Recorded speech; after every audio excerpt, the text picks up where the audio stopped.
right. Hello out there. Hello, everybody. Hey, it's Aaron from Solace, back with you for yet another Solace Office Hours. It is February 3rd or 4th. It's Tuesday. And this is the welcome to the January episode of the Solace Office Hours 2026, by the way. Happy New Year and happy upcoming Chinese New Year, Lunar New Year for those out there. Anyway, welcome to the stream. We are live on LinkedIn, live on YouTube, and on the Solace community. Today, we are going to be doing a demo. My colleagues are going to be doing a demo that they have written, showcasing our Solace Agent Mesh, integrating with SAP Joule. And I think even if you're not a big SAP user, this is going to be pretty interesting. I found it. I saw the demo last week, and I think it's pretty awesome. So, to help me present and to show off the demo, I'm going to bring in my two special colleagues, or special guests, my colleagues, Hari and Raphael. Say hello. Hi. Hello. Good morning, good afternoon, good evening. Thanks for having me here. Adam. Hello, everyone. Hi, guys. Yes. Hello. Good afternoon to you. I know you're both out there you're both in Europe. So why don't you just, for those who haven't met you before, just say where you're based and what you do for Solace. Sure.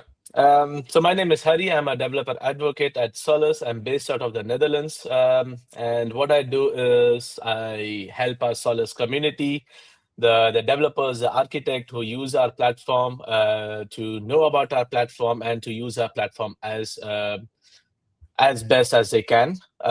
So that means if they want to talk about EDA and Solace, I'm happy to talk to them about it. Cool. And that's what I do. Hello, everyone. So my name is Raphael. I quite recently joined Solace about a month ago. Yeah. It's a great experience. I'm having a great time. Thank you for the team.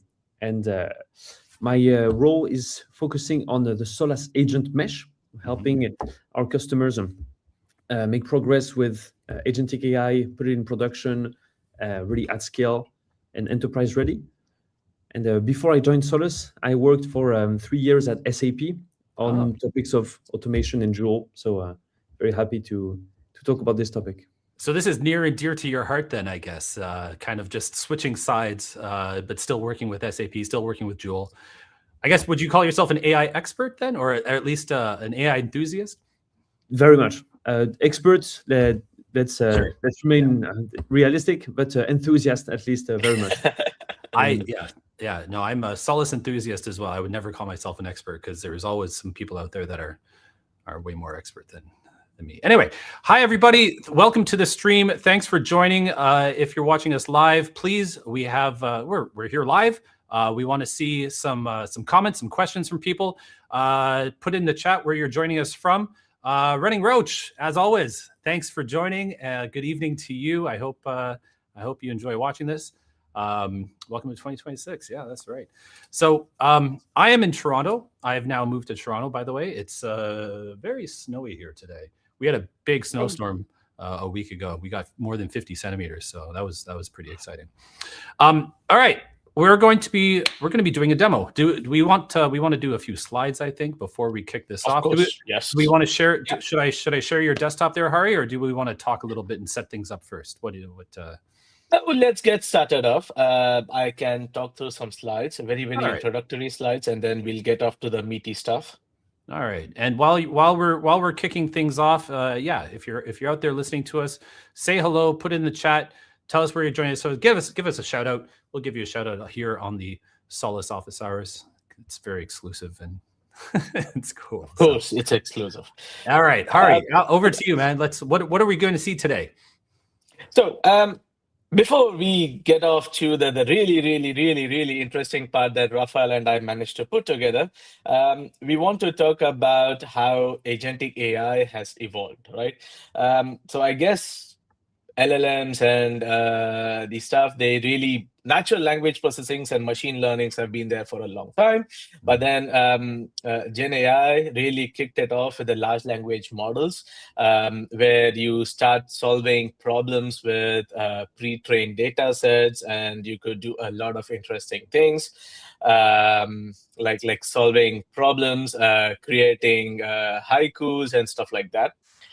But eventually, we felt that, or the industry or the technologies felt that, okay, we really need to work with real-time information, right? And therein came RAGs, which are retrieval augmented generation agents. And they were really LLMs, which were connected to real-time data sources. That sort of highlights the importance of context to deal with your problems, like hallucinations, lack of real-world information or real-time information, etc. But the AI kicked into hyperdrive when we started using agents and tools to work upon LLMs and RAGs, right? So that's where you had these small autonomous systems and services that could make decisions, delegations, and take actions with or without humans in the loop. I still feel that without humans is a bit of a stretch, but yeah, hopefully. Yeah, we'll get there, indeed. Yeah. And these agentic AI systems, they use a lot of these agents, tools, the intelligence provided by the LLMs themselves to reason, to plan, and so that you can solve complex decisions, right? And it's also the fact that like you can't have like a monolithic type AI, right? It's like the monolith to microservices kind of architecture, I guess. There is agents. We need these Indeed. agents to do specialty things. So yeah, exactly. And the idea behind all these agents is that they are like small single purpose tools that do like one thing, and they do that really good. And that's because then you have kind of a contained context. You don't give all the information in the world to a single agent, and then don't expect it to get lost or start hallucinating. That's unrealistic. But then with these small tool sets which are doing specialized things, you keep the context bounded, you have relevant information in the loop, and then you can achieve much more out of it. Sure. So based upon this agentic platform, Solace came out with its Solace Agent Mesh, which is not yet another AI framework or agent building development framework, but then it's more of a framework for allowing agents to interact and integrate with each other. So Solace, as you have been, yes, at scale, in production and enterprise frame, indeed. So we have been doing integrations for 20 years, right? 25 now. And we sort of bring the same thought process and mindset to the SAM world, agentic world as well, where we said, you know what, we are not going to be building agents. We are going to let you build agents in everywhere and anywhere that you want, and then bring them together into a common canvas, right? So that's what we do. And that's how the Solace Agent Mesh was thought about, and now that's how it works. So, without going into too much detail, I mean, like my last two office hours were on Agent Mesh. We had the GA release in December. So for those out there that want to kind of really get a deep dive on what Solace Agent Mesh is, the architecture of it and everything, please go and check out the last couple office hours. You can find them easily on our YouTube channel at, I think I actually have I do. There we go. Yeah. YouTube.com/@Solace.com. So go check that out. So we're not going to go into super deep details, but I just want to mention that go check out previous office hours. So, all right, keep going, Harry. So how does the Solace Agent Mesh really work is you have a lot of these agents which have different tools, which have different access to data sets and their backend systems and skills. And all these different agents can use applications and data. And they are all registered together. For example, they can use these in terms of A2A or agent-to-agent protocols or MCPs or APIs, etc. all these agents, they kind of register themselves with a central orchestrator, which is kind of the brains of the whole project, right? These agents, they introduce themselves to the orchestrator using standard A2A cards, agent cards. And they kind of say that, okay, I can help you with finding sales orders, right? I can help you with support issues. I can find you with transcribing your call logs. I can help you creating diagrams and all that stuff, right? Fraud, analytics, anything, yeah. Exactly, yeah. So anything that an agent can do, they just describe their activities and their capabilities in a standard format in the agent card. It's a standardized format that's built by Google in conjunction with a lot of industry players, including Solace, and so it's gaining wide adoption.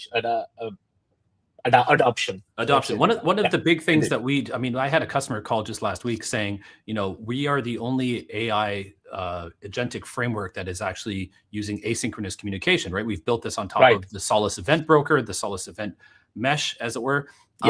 And we've taken that A2A protocol and wrapped it with event-driven asynchronous communication so that, when these agents come online, when they come and go, they actually broadcast their status card, their A2A, their capabilities, rather than it's more of a request reply type interaction. It's like more of a notification style thing. So it's much more scalable, dynamic, and responsive in that way. There's a lot of benefits to moving to an ASYNC.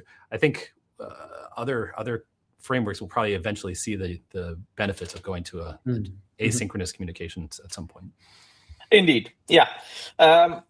So once the agents have kind of registered themselves or sort of introduced themselves to the orchestrator, the orchestrator knows what they do. And based upon what the incoming task is from the orchestrator, it kind of tells or delegates to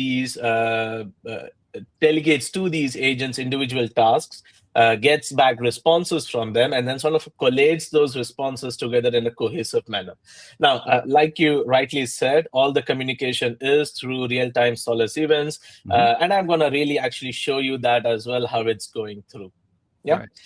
So, shall we before we do that, I'm gonna put a couple shout outs. We have a few comments out there. I just want to say hello to a few people out there, a few friends. Phil, hello from London. Good afternoon to you. Harshlata, hello from India. Welcome. Thank you for joining us. It's in your evening time there. Giri, hey guys, great theme. Good theme. All right. Thank you. Thanks for that. Sissy, hello. All right. Good to have you joining us. Thanks for being here. Hey, Nick. Hello. And yes, modular monoliths for the win. Oh, I totally agree. let's just like break it up, this monolith, and still have a monolithic architecture, but now we're going across the network, so everything is slower. That's how that works. Hello from London. Krishan, welcome. And hey, Mark. How's it going? Welcome. Hello. All right. Thanks to everybody. Thanks for saying hello. Back to the, are we done the slides? Are we going to do some? We jump on to the use case. We jump on to the use case. All right, let's do it. Let's do this. Yeah. So should I the idea perhaps the quoting? Yes, of course. So the idea behind this whole demo started off with me talking to Raphael about we should build something with SAP and SAM, right? So Raphael was still in SAP then, and he was very enthusiastic, and I hope he's still enthusiastic about Solace now. And he said, now that he's working for us, sure, yeah, of course. I hope he's still. But he said, you know what? I have the perfect use case that we can work on this, and that's why I want to hand it over to Raphael so that he can talk us through the use case. So this is your brainchild, Raphael. This is a thing you needed seeing fixing. Indeed, it's really we'll look at it in detail, but it's representative, I think, of many scenarios that companies face today. It's we'll look at let's look at it in detail. Perhaps sure. I can share my screen. Sure. Yeah. Let's switch over here. Thank you. There we go. It's the complete picture revealed from the beginning. It's a request for quotes. So here in this scenario, we will put ourselves in the shoes of a manufacturing company, and we have incoming requests for quotations. And this can be event-based. We can abstract away all of the incoming channels. Could be email, could be web form, could be anything. So this is an event-triggered process. And in this scenario, the SAM orchestrator will intake all customer messages. So it could be a question on an SKU, the status of an order, but could also be to create a quote. When that's the case, the SAM orchestrator will send a question to a quote builder agent that has special knowledge on how to build quotes, but also an aggregating memory of how to build high quality quotes, because it's one thing to create it, but then you need really to make it the best possible, the most convincing quote possible. And in order to create a quote, let's be realistic. You need to grab information that's very much up to date from different silos in the company. You're going to need to, from your PIM, for your complete just inventory. PIM, what's a PIM? What's a PIM? The PIM is our database. Not everybody lives in your domain, so it's these terms. And quotes, I guess we're talking about like you want to make a purchase order of some sort, right? Like that's what quotes we're talking about here. Indeed. So I want to purchase 100 units of 100 coffee bags from you, for example. How much would that cost me? And what delivery time can I expect? All of this condition, just purchase. Purchasing. So PIM is typically a database that contains detailed information on your products. So measurements, product information, something. Yeah. Okay. PIM. Not the price itself, but all of the technical information. Okay. Of course, you need inventory information. So typically in SAP, that can be or available to promise in MM, for example. So there's inventory as of today, but what will inventory be in 2 weeks, for example? So there's a real complexity to that part of the business. And you need to ship also and to provide a shipping cost estimate. That's another, again, silo of complexity of what if, let's say, we only have inventory for you, but in 2 weeks from 3 different warehouses. Then you're going to need to compute, shipping costs from different locations. Its theory is that it's very deterministic how to build a quote, but the reality is that there's this. It's an open task really to take all of these scenarios into account. You have multiple expertise, and it's a competitive process because at the end you want to create a quote as fast as possible, as high quality as possible, and coherent across again SAP and others. So Raphael, two questions. Yeah. One, I mean, it sounds like what's the inventory today? That seems fairly easy, but what's the inventory going to be in 2 weeks? That seems like insanely complex because that ties back to manufacturing pipelines and shipping, logistical type stuff. Wow. Okay. So SAP, they can provide that kind of level of detail. Say what's it going to be like in 2 weeks? That's pretty cool. Yeah, it's S/4HANA has really these modules for inventory planning, and it's just an example. Again, S/4HANA is a whole world of its own for just resource management. So Raphael mentioned that it's very complicated, right? And I just wanted to give an example of a real-time example of this, or a real-world example of this complication. So 6-7 years ago, I used to work in a retail retail distribution company, and they were SAP customers, or they are SAP customers as well. And they used to have this incredibly complicated pricing rules, right? And it was on the lines of if you are from a specific department from within a customer. you had a different price for this category of products, right? But if you are from a different department within that same customer, you had a different category, a different pricing price for those same products. Okay. You had a different price if you came in via a sales guy. If you had a different price if you came via the website. If you had a different price you came via a marketing campaign, whatever, right? So it's like tiered pricing based on your status exactly. or your whatever, yes, right? Okay. Indeed. Yeah. A lot of factors, and SAP kind of abstracts all of these complexities for us and just tells us, you know what, this is what we want. That's it. Okay. That's cool. Yeah. The second thing, Raphael, I was going to say was your webcam was frozen for a couple minutes, but we could still hear you and we could see the slides. Yeah. So, but you're fine now, so you can ignore the You're moving. So, yeah. But all right. Regarding your question about SAP, they're building their own library of standard agents for accounting, inventory management. They've made the list public, and so it's on the Discovery Center. You can find if you filter on AI agents, all of the agents that they're building. And they're planning to soon have agent-to-agent interoperability. So in the meantime, we've been working with APIs, but agent-to-agent is going to allow for that better versioning, that better skill discovery. It's going to be much better in the near future. And it's a standard, so easier to interoperate with other existing, right? Indeed. Okay. So that's for the scenario. Cool. And Harry, perhaps you want to give the demonstration on your end. Sure. So we'll keep this. No, it's fine. It's fine. We'll keep this like this. So can you go back to the slide, please? Yeah. Sorry. So what we essentially did as a solution is we identified a few of the components that are needed in a quoting system, right? So the first one is obviously the PIM, or the product information itself, right? So we created a small database which has a few products and a lot of detailed information about the products. And we put up a RAG agent, or a retrieval augmented generation agent, which is essentially something that can query my database and give you product information, right?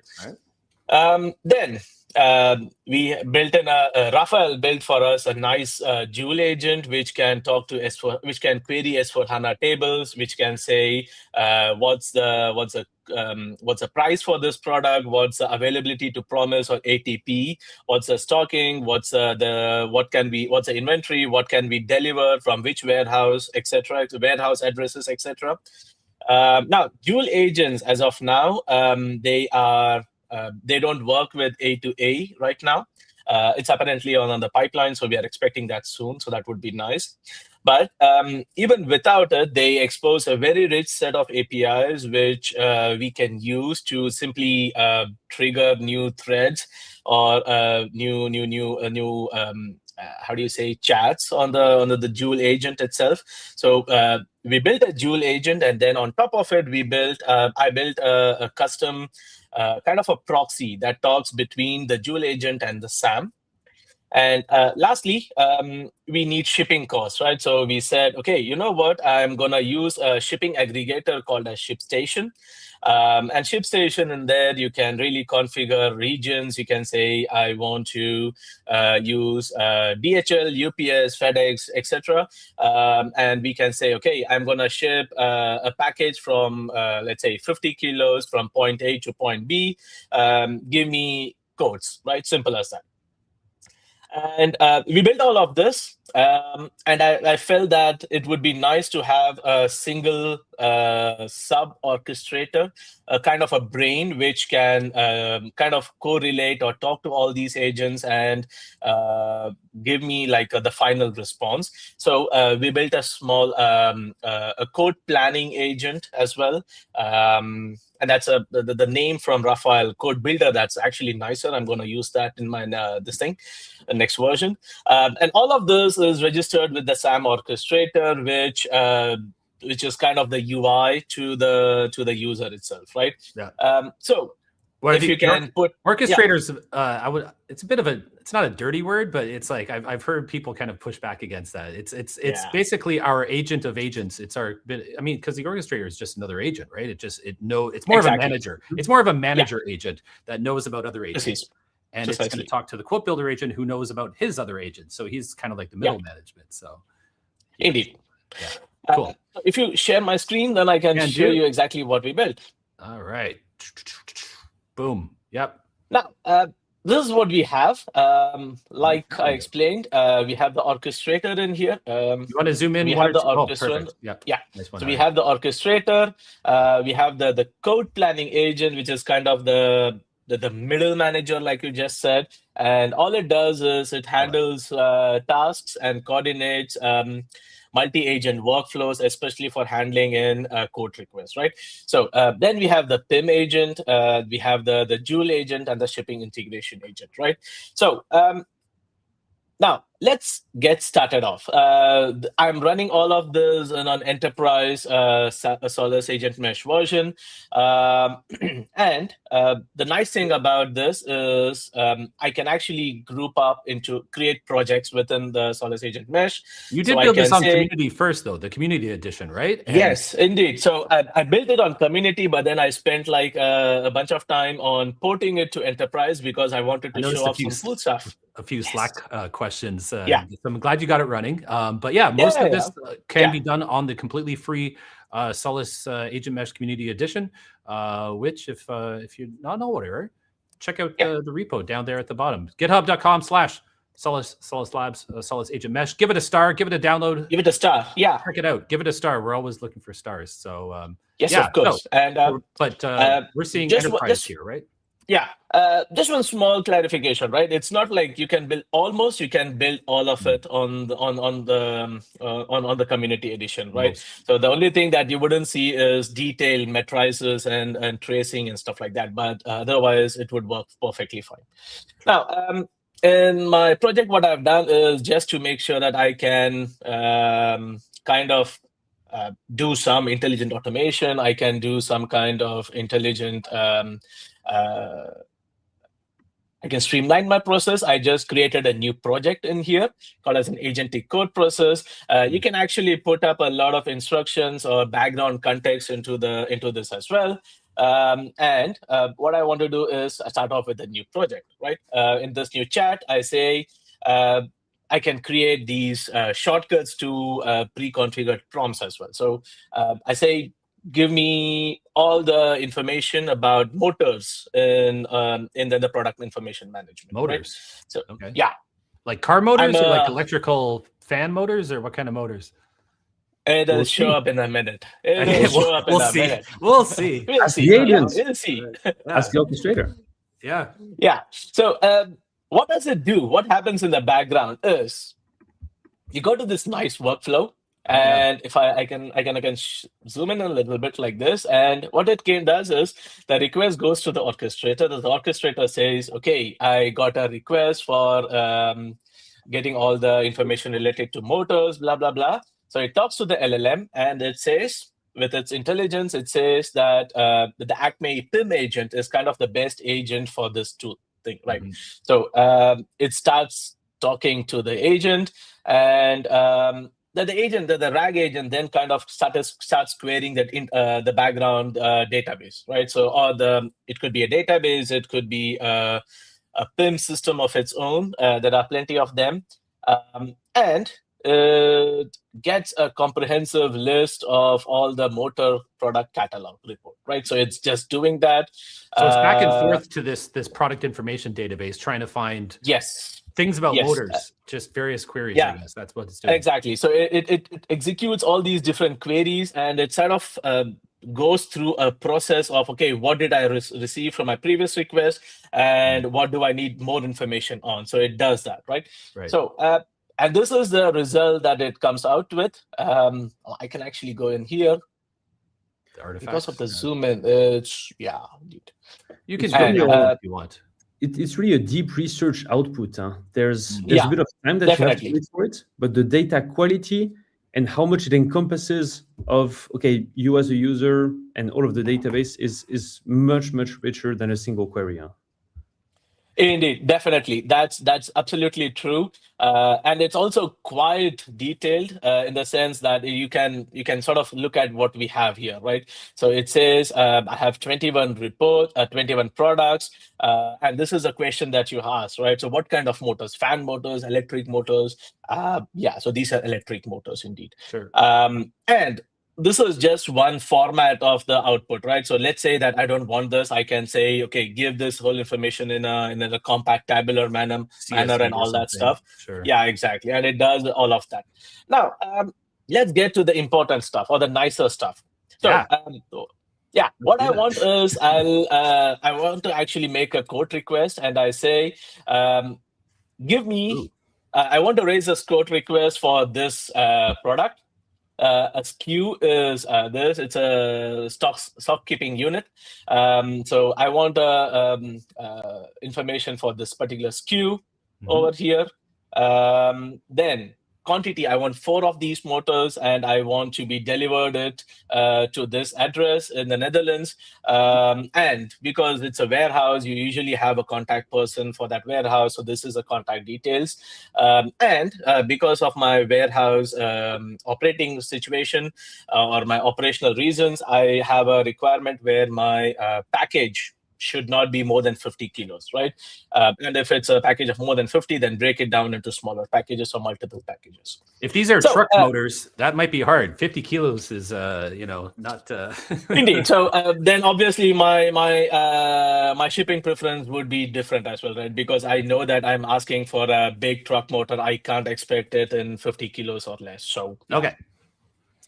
So I push this through. It goes in. Now, let's look at what the workflow does. So it goes to the orchestrator, of course. It goes to the code planning agent because the orchestrator says, okay, I'm gonna go and create a code for this, right? So indeed, so it goes to the code planning agent. It starts looking at the database to find what kind of products you have, etc. An interesting thing.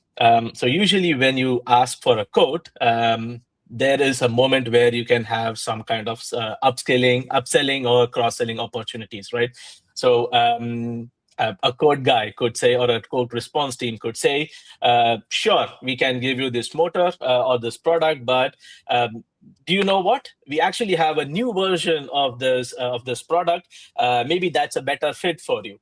Or people who brought this motor, they also brought this kind of an oil for the motor, like engine oil. So the same like on Amazon, that happens all the time. It's like people who bought this also bought these things. You're like, oh, exactly. That's actually a good idea. So those are like those are called as cross references on a product information management system. Exactly. So there are always product references between each other, and I have some in this database as well. So let's see if there is a better version of the motor, and if so, what is the cost and stuff like that. Hey, so one quick question. Like, I mean, before we launched into the demo, I mean, I guess you guys are building all this because up until now, or maybe for the last 10, 20 years, this has been a manual process. Like people, if they want to quote for a particular product, they email people or call people, and people have to go and type this stuff out. Is that kind of the more traditional way of doing this? Like we're automating what humans would normally do, and that would take a long time, or why specifically this particular use case? Practically, some companies have a very integrated stack, and they have one line, and they don't leave much room for options. Like you have the choice between 10 items, 3 shipping options. You select them yourself.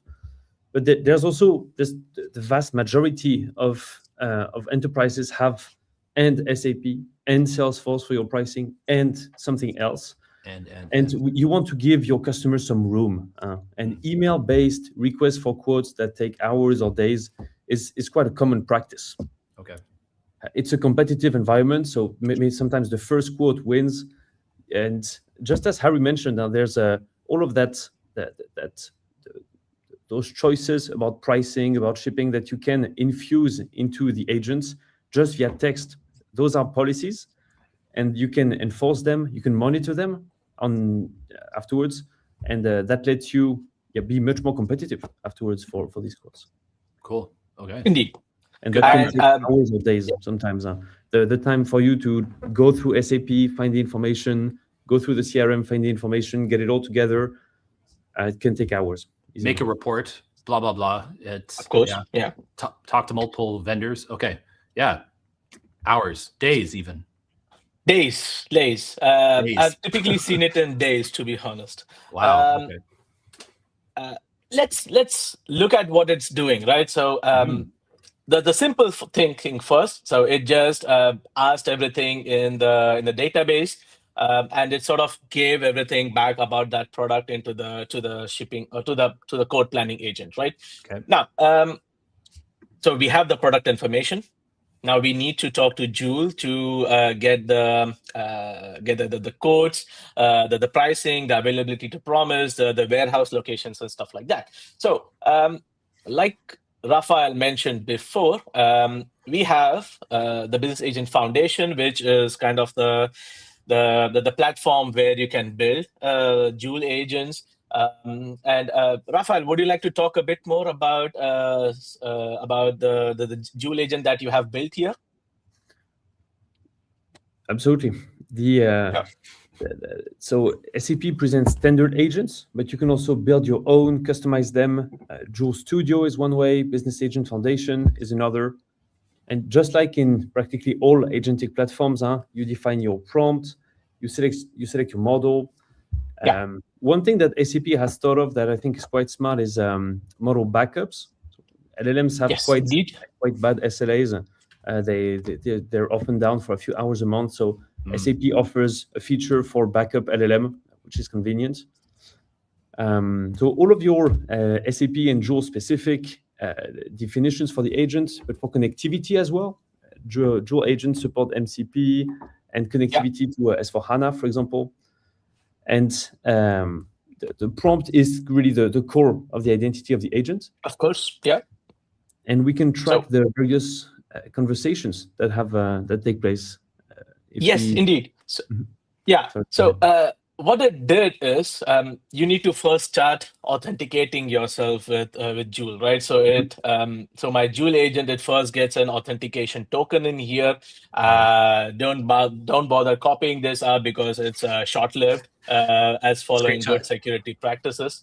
Yeah. So and it's already done, but I'm going to walk through what it did now, right? So once it gets that authentication token, it creates a thread in Joule, right? So it's your standard chat that you would create in ChatGPT or Gemini or whatever, and it creates this request. Oh, that's a big one. It creates this nice request saying RFQ request, this product, quantity of 4, delivery address. What it requires from Joule is availability, stocking, lead times, and costing across warehouses. And it tells you select the optimal warehouse and return the full address in the JSON format, right? So this is the Solace agent mesh quote agent talking to the Joule agent. That's exactly what we're looking at here. Yes. So we're not talking; they're just talking to each other. It's exactly. It's amazingly scary, but also interesting in the sense how this can just really talk to each other as a normal non-agentic, but then really person-like manner, right? So it's really making this request. Joule internally queries all the databases, S/4HANA, etc., and then it comes out with this nice big information that it needs, right? Now, it didn't happen in this case, but it did actually. It gave up something, right? And if it said, "Do you want to really confirm just give me 1 second." It says, confirm your delivery date, confirm if you're having a single origin warehouse is acceptable and stuff like that. So the Joule agent actually talks this back to the SAM agent, and the SAM agent gives back a response that this is what I want. It's acceptable. So current inventory levels is okay. I want to have recommended addresses based upon Netherlands. and I need a comprehensive JSON response now. And I don't want a big object, but then a really comprehensive, just a small response, right? So, and that is what that the back and forth thing is really interesting and powerful for me with multi-agent systems. So the Joule agent was saying, is it okay if the shipment comes from different warehouses, or it has to be the same warehouse? And then our exactly. So it was asking that question indeed. Yeah, that's cool. Okay, all right. And it was actually asking things like if cost is prioritized over speed, we can switch to a different warehouse with a 3-day lead time and all that stuff, right? So it's amazing how that the agents can really reason and talk among themselves and make decisions about what would be the best option given our context and use case. So your quote builder agent then would have some of that knowledge in there, right? I mean, you'd have to say like, in general, I prefer speed over cost, or the other way around. And so that guy can make some autonomous level rather than asking you, the user. Yes, indeed. So your code agent can have those context embedded in. You can put in things like, should you typically what is the even in an original request, you can make that point that I want to have the fastest shipping possible. I want to have the cheapest cost possible and everything, right? Cool. So those will be propagated down below to the underlying agents. Now, what is interesting for me is you can also look at the costing and performance with respect to these different agents and their thought processes. So, for example, in Joule, you can look at what's the cost for this particular query in terms of tokens per usage, the graphs about what it did, and each graph you can say what was the cost in terms of LLMs and tokens, etc. Okay. And one thing that's really powerful is that this detailed, really almost atomic tracking of tokens, tool use, etc., can then be surfaced back into Solace Agent Mesh. And this is something that we've tested with SAP, but also with other frameworks like LangGraph, Gemini. All of this detailed can be centralized in the agent mesh. Indeed. Yeah. It's like you're getting the stats. You're getting the stats from the interaction, and that can actually feed back into the quality and or just the cost, I guess, and the overall benefits and performance. Exactly. Okay. Interesting. Yeah. So going back, what we had is we had a final response from the Joule agent, and it was a long interaction. We started off with product information. We got the costing, the warehouse details, and stuff like that from the Joule agent. Now we just need to have the shipping costs, right? So the agent then talks to our shipping agent, and it says, "Give me shipping rates." Give me shipping rates for going from point A to point B. I think that's a warehouse that they identified. Let's see what it is. This is the weightage. This is the dimensions of the package. So give me those shipping rates. That's it, right? So it gets those rates. The agent then kind of collates everything together in a cohesive response, and it creates this comprehensive report, right? Now, let's look at that. So we go to the top. It starts off with the quote ID, etc., the date when it was generated, the customer information that we obviously gave. This is then the SKU that we asked for. It has some technical information about what kind of the product details. Then the availability and the quantity from the different warehouses, and all of this is from now SAP. And then gives you like the cost breakdowns, etc. It gives you shipping costs and freight costs. Yeah. It also says, you would reasonably want to hide some of these things or highlight them on the other hand. Again, completely policy-based. You want a structured JSON at the end, and a nice draft is created here. And you have full control really over everything that appears there. Indeed.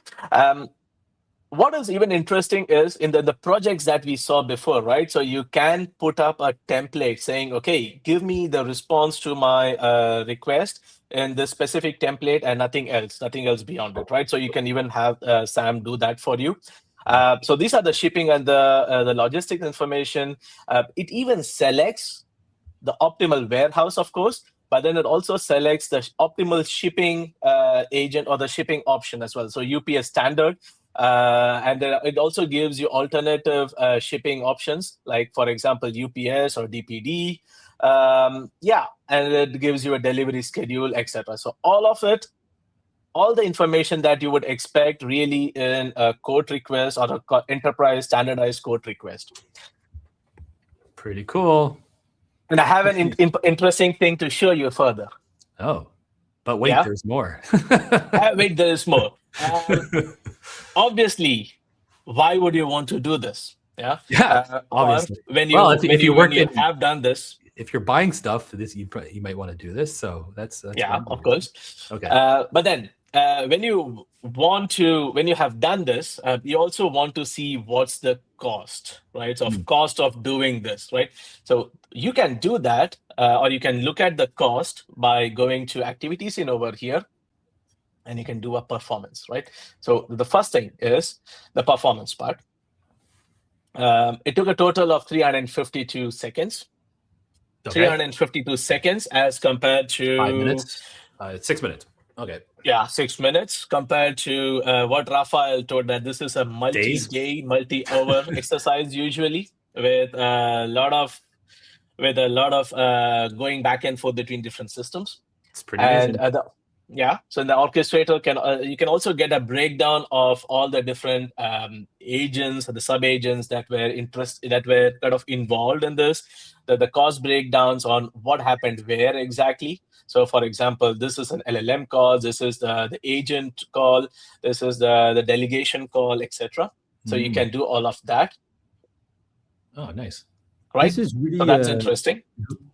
This is useful from an ROI calculation point of view, on the one hand, but also it gives engineers many levers to see, okay, the bottleneck is here. Precisely. This agent is not following policy. It gives you all of the levers that you need to go for that maximum just business value. Precisely. Then there is more, of course, because I give a lot. So you remember when we spoke about the traces and how we orchestrate all our inter-agent and intra-agent communication using our event mesh? Sure. This is what happens, right? So every agent is literally publishing an event onto a broker, right? So it's going on this specific topic. Over here, agentic code process, blah, blah, blah. And this is the agent, the message or the payload. So you can, all of this information goes through the the event mesh on different topics and queues, right? Right. Rather than doing point-to-point, like directly between agents, like a typical RESTful app or any other type of API to API type interaction, this is publishing to the broker, and the broker will then route it to where it needs to go. Exactly. And I have a local broker that is just running and doing these things. That's it. It makes it very easy to swap agents, but also to track. You can subscribe to that particular tool, or you could subscribe to that particular agent. Gives you all of the tools to. We call that the wiretap pattern, right? It's just you're subscribing to the same feed as the publishers and subscribers are listening on, and you can just listen for free to that whole. You're like tapping into that feed of that stream of data. So that's what we built. So and not just like on this dashboard, right? You could have a Java or a C app subscribing to that data as well. You could it's just a Solace message at that point, and you could hook it up to your big data system. You could pipe that into Spark, to do, you could have these interactions serving some other purpose. You could have some monitoring on this, right? Rather than just observability, you could actually do metrics calculations and all sorts of other stuff as well. Indeed. So you could even build on this use case a bit further, right? So you could say, I I have an email coming in from somebody.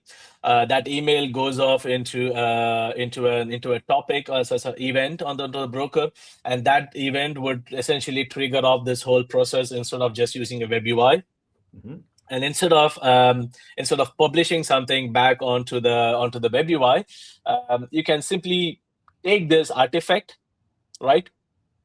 And then have it sent off as an email to a code team who can then validate it, obviously, because that's the stage that we are at, that agentic systems cannot be completely trusted right now. So you obviously need to have a human in the loop, right? So just to make sure that it's not hallucinating. Yeah, exactly. Yeah. A sanity check. Maybe the agent, the sales guy knows the person who has made this request and they have a personal connection or something, or they have a very good relationship from an enterprise perspective. So they want to give an additional discount or whatever, right? So you can do all of these tweakings and then send out this response in 20 minutes, 30 minutes, maybe, instead of 6 hours or 2 days. Right. Yeah. So this can help you really be competitive, saves you all that manual effort, which, you could be better off doing something else, or you'd be better served doing something more critical and relevant for you. You know what would have been a cool gateway or part of your demo? Maybe think of an enhancement request is if you had a voice detection system as well, and you could basically leave a voicemail or like a WhatsApp, say, hey, I want a quote for this SKU shipping to blah, blah, blah. And it does translation. I think Ed Fonacutter, he had a year ago, he had an AI demo on SAM. It was like a security system. And people could like radio in and it would do the translation. It was pretty cool. You should... I think that's something that we should look at, Raphael. Future enhancement. It'd be fun. Yeah. And absolutely. Anybody out there who has a question or there's some comments actually. A question or a demo? Yeah, here we go. We got a question. Hey, sorry guys. Quick question. Since it is going through the broker, is it guaranteed or direct? Everything is guaranteed in SAM. So. Right. So the agents, they publish to their own topics indeed.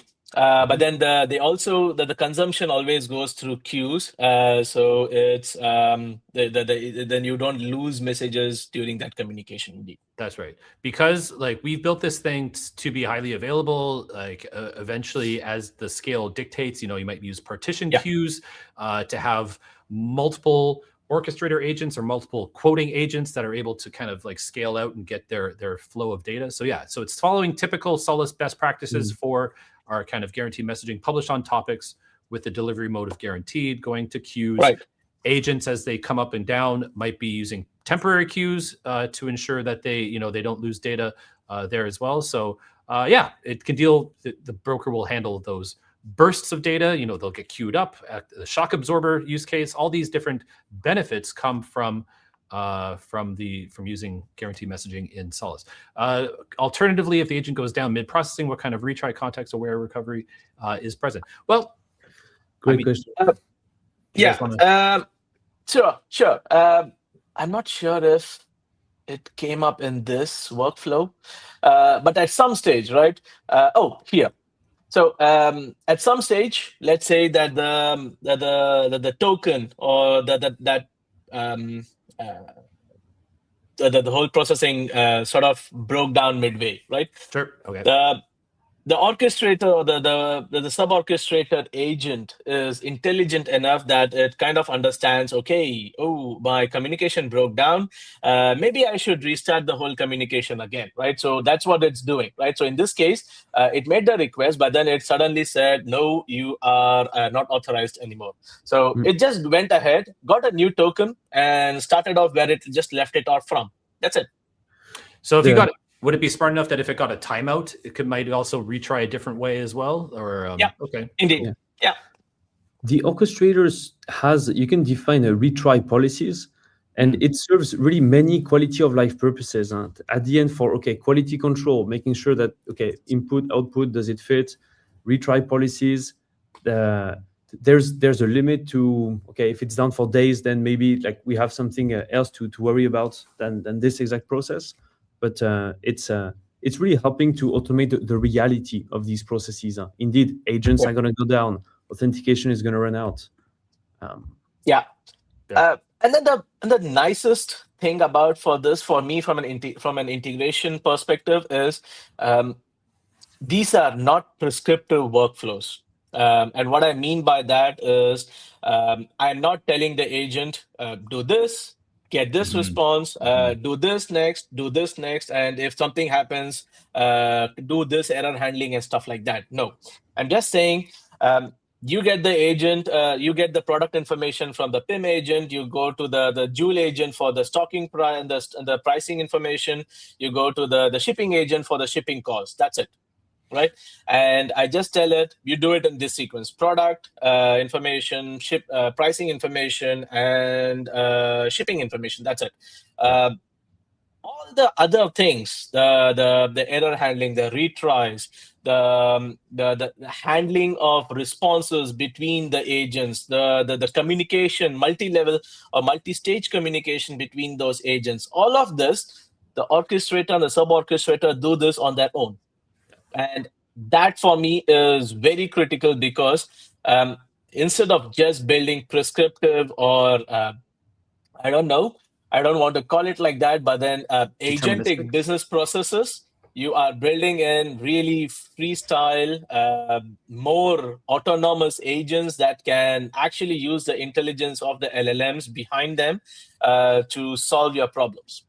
I like it, and part of that, like, kind of having really good agent cards, descriptions of their capabilities, yes. like having your A2A card.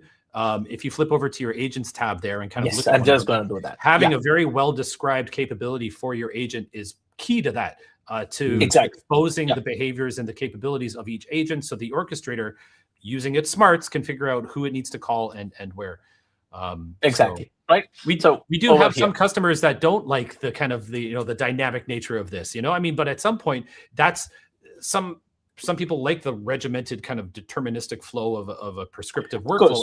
And we are building that, we just thought that this dynamic nature, well, it's much more interesting, and it provides features and capabilities that are beyond, well, what you might have come up with in your prescriptive flow, which kind of like locks you into a particular path, right?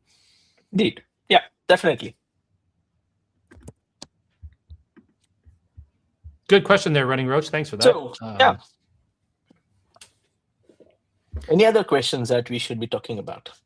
I've asked a lot of questions, so I'll see if anybody out there has questions. By the way, if you do have questions and you're watching the replay of this, or feel free to comment on the YouTube video or on the LinkedIn post where we're currently watching this from, or head over to Solace Community, URL down at the bottom there, community.solace.com. A lot of us in the field team hang out there. Oh, there's one more question from Running Roach here. But yeah, post your question on tag Hari, tag Raphael, and maybe they'll come and answer you on the Solace Community. Next question: what kind of restrictions can I place?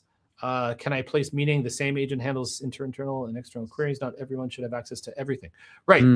That's kind of a general Solace Agent Mesh question. Yeah. So typically everything goes through the orchestrator, right? That's kind of the main interface, but you can direct queries and specific queries to specific agents. You can create hierarchies so that you really have separated domains. If those two worlds should never meet, I would create completely different orchestrators. If you really have completely different environments, but as we see right now, thank you very much, Hari. You can define hierarchies for these agents and then separate them when that makes sense, so that some agents will touch both worlds, internal and external, and some will be completely exclusive to internal business and external customers. Cool. Right.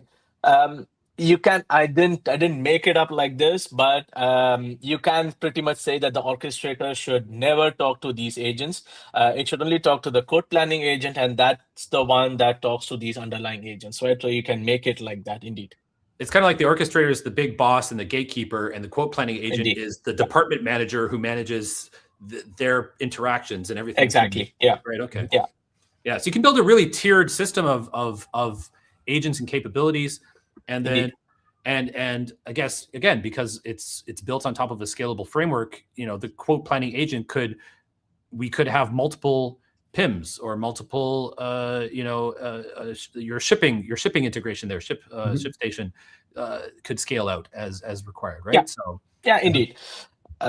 Yeah, definitely. And you could even have different gateways and UIs with different security restrictions or with different URLs and stuff like that. So if you are from this specific department, you use this URL or you get guided, routed to this URL, and then that has a different set of access and tools as compared to the other department or whatever. You can do all of that management. You can do all of that role-based access controls in there. very cool. May I share my screen for just a minute? Yeah, sure. For a bit long time. But, I think it's pretty fun to see from the try me perspective. Manager, here's a try me. Pops familiar place. For some people, sure. So here we will be publishing a request to the orchestrator. So we've defined a completely custom topic for RFQ request, then the name of the customer, persistent with the message content, just like we saw before. So you've kind of hacked the wireline. You're not using a chatbot. You're actually injecting a Solace message. All right, cool. So that's all it is. Just publish on that topic with that with some free text as a payload, and then you subscribe to what? So you subscribe to request to just get the very first message. Yeah. Response is the final is the outcome. So the final message that we're looking for. But we've subscribed to the all of the individual messages from so the A2A messages from the orchestrator agent and the shipping agent. So we can listen to just this feed, and when we publish this message, we'll see just how fast agents can get to streaming these events. So there's some thinking being done on the agent side. So every time, on the visualization, the little bubbles that we saw there, every time a bubble pops up, that's a new message, I guess, through Solace. Is that correct? Indeed. Kind of watching the traceability. All right, wow, look at it go, wow. And we have a quote. Memory it can be leveraged heavily. That's cool. For things like inventory, if the agent knows, okay, we have 1 million in inventory, and you ask a minute later for 3 items, it can remember, so it doesn't necessarily need to ask the other agent. The context is there. It can be quick. Here, within a minute, we have a quote. And having, again, these topics to design is really convenient to debug and improve the system. Yeah, as an engineer, as someone building the system, super useful. To the end user, probably not as useful. But, right. Yeah. That is cool. I hadn't seen that part before. I like kind of seeing the wiring and how actually things work under the covers. That's that's nerdy and awesome. Well, guys, we're at the top of the hour here. I don't want to keep our viewers on too long. Thank you to everybody out there for tuning in this month. This month I should have January in quotes because technically, of course, we're a week late. But I hopefully will be back at the end of February, so only 3 weeks from now, for my next office hours topic TBD. As always, I'll figure that out as we go. Sure. Gentlemen, that was a very cool demo, and not the typical customer 360 type use case that are often quoted and used in these things. So a real world practical application. Some comments out there. Andre says, "Great insights. Thanks a lot." Yep, I think that was really fun. I enjoyed that. Thank you very much. So congratulations. I hope you get to show this around, and I hope you people out there are inspired maybe to kind of take a look at Solace Agent Mesh. Again, github.com/Solace Labs, Solace Agent Mesh. Give us a star. Try it out. Build something. Yeah. Build something, and build a Jarvis. Build something that's automating your life, and or I don't know, whatever. So, gentlemen, any last comments? Any last things before we hang up? Thanks for having us here. It was fun. Yeah. I look forward to it. It's really a thrilling time, and I love to work with it. Well, Raphael, you did after only a month at Solace, you did pretty good there. I mean, so I guess that was well done. And Hari, good to see you, man. Thank you. Running Roach says again. All right, guys. Thanks you to everybody watching, and have a good one. We'll see you in the next one. All right. Bye-bye. Bye. Ciao.